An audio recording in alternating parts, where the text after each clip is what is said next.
If you're having problems seeing the display on an LCD monitor or the display is very, very dim, you might be having a problem with the backlight. There's a light behind every LCD display that is shining through. And if there's a problem with that backlight, we won't be able to see the image that's on the screen. If the backlight is completely out, you still might be able to make out some of the images on the screen. It helps to look very closely or to use a flashlight to try to see any images that might be on that LCD display. If you're not getting any backlight and you're using the older fluorescent style lights, you may have to replace these inverters to get those fluorescent lights working again. If you're getting a completely black screen and you're not sure if the issue is related to the video card or if it's related to the LCD display, you might want to try connecting an external monitor. If the external monitor is showing the information from your laptop, then the issue is probably not with your graphics subsystem. If that's the case, we may have a bad LCD display inside of the laptop, and that might need to be replaced. Our laptops take a lot of abuse. We're moving them from place to place. We're constantly opening the display and closing them again. And because of that, we may find that some of the connectors may become damaged or loose. If the video is flickering on your laptop, you might have a connector problem. This may require that you replace a bad video cable or replace the bad video hardware that's connecting that LCD display to the motherboard of the laptop. It's very easy for debris to get underneath the keyboard of a laptop, and if you're having keys that are sticking, you may need to clean out that keyboard. You do have to be very careful on most laptops. Those keycaps are very fragile, so be very careful if you're planning to clean out any part of those keys. Another problem that you might see would be related to the mouse pad. If you're not touching any part of the laptop and yet you see the mouse slowly moving across the screen, then you have what we call a ghost cursor or pointer drift.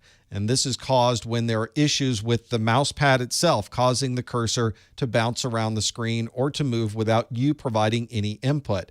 Another issue you might find is when you're typing on your laptop and you find the mouse moving around because your palm happens to have pressed the mouse pad. One way to solve both of these problems is to update the mousepad drivers. The drivers can constantly check for any type of drifting of the mouse and can recalibrate the mousepad so that does not occur. The newer drivers may also be able to differentiate between you using your fingers to move the mouse around with the mousepad and you inadvertently hitting the mousepad with your hand while you're typing. One of the challenges you have with the laptop is there's a limited amount of space on that keyboard. So there's not usually an independent set of numbers that you can use on the side.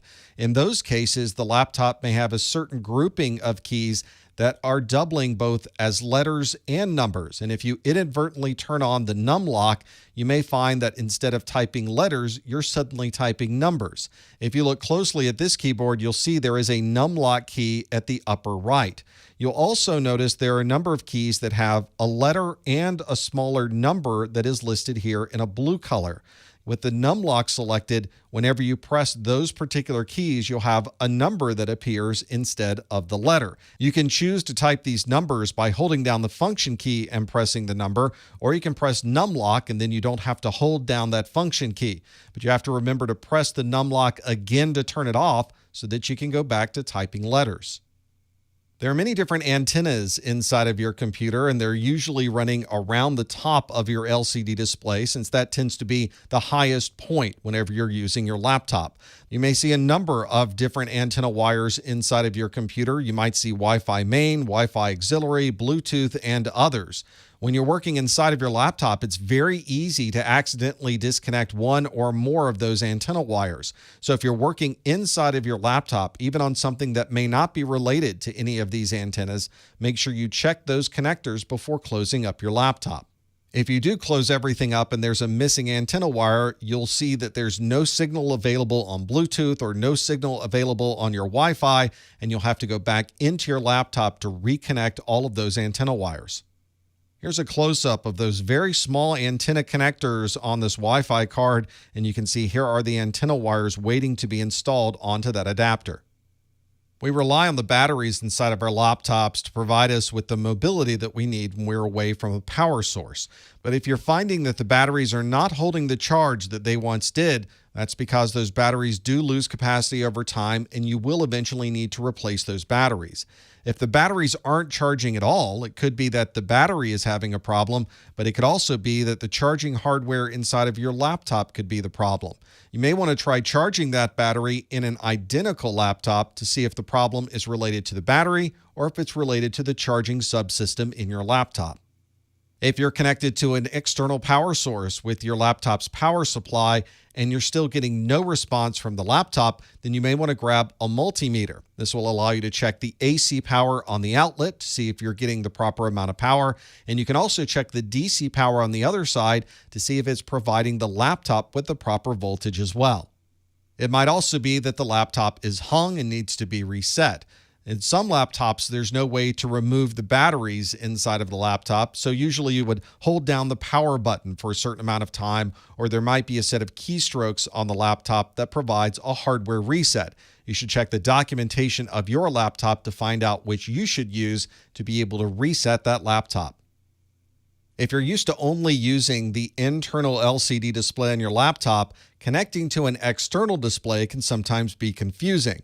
There are usually function keys on the laptop that can control how you're sending a video signal out to that external display.